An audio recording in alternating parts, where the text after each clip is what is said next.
A man by the name of Notch had an idea. A cave game, a sandbox seemingly endless, an adventure that had everyone saying, just one more block. This man, that game, those blocks have brought all of you here to celebrate what has become Minecraft.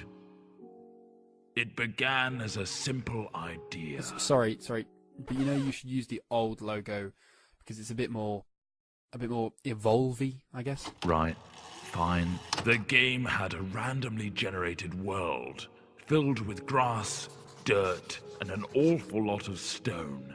You could destroy blocks and place blocks. The spark was there, but it needed more. Yeah, like squids. Stop it. Shortly after, more things appeared, like trees, water, clouds. Lava. Yes, lava. The world looked a little more natural. This was the creative mode in single player, but something was missing. TNT. No other people. Tests began with a multiplayer version. People could now play together. New items and blocks were also added.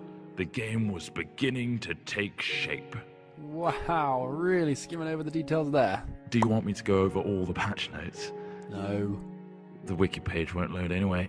Moving on, the game now had multiplayer and creative single player. But there was another element that Notch wanted. Survival. Work began on making the game more challenging. Zombies and skeletons were put in, but they could not attack. Sheep and pigs were added too. Whoa. Notch also fluffed the coding of the pig and it turned into a creeper. At this stage, this version of the game was labeled Classic. Classic. Brilliant. Then from Classic came the in-dev version. What on earth does that mean? No idea, not important. Dynamic lighting was put in, a new sound engine, and more importantly, crafting was introduced. Then came InfDev. Sorry, what? InfDev introduced a big feature to the world, infinite terrain. No longer was the player constrained to a square world, but now it stretched endlessly. Ore was randomly placed in the world to discover, and other tweaks and introductions were made, like 3D clouds, minecarts and tracks, and also dungeons. Then, the first major version of the game was released. Not like released, but just available? Yeah, pretty much. Fridays became Secret Fridays, where random things were added. The first being redstone, which allowed complex circuitry to be created. What, like that thing? No, that's ridiculous. Snow worlds were added, so were boats and cows, along with a whole host of new items. Oh, and slimes. Those bloody hopping things. Ugh. Then, in Alpha, the survival mode was brought to multiplayer for the first time. This allowed for players to battle monsters and survive the night together. Or just go around gathering creepers and then have them explode on your mate's house? The next big patch came on Halloween of 2010 and introduced the Nether.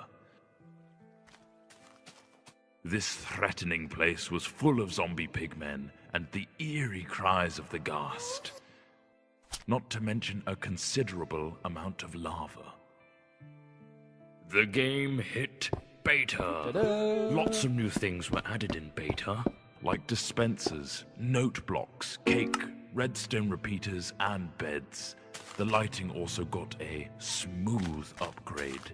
Wolves were now on the prowl, and you could tame one as a pet with a stash of bones. Weather was introduced, including snow, lightning storms, and rain. Oh, look how cute that wolf is shaking off the rain. Aw. We finally found ourselves in 1.6 with the introduction of maps. A new way to navigate the endless blocks of Minecraftia.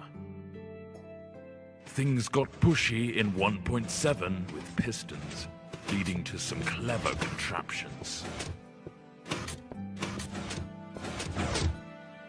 1.8 gave vastly improved combat mechanics, allowing the player to sprint, draw back their bow, and land critical hits on their enemies.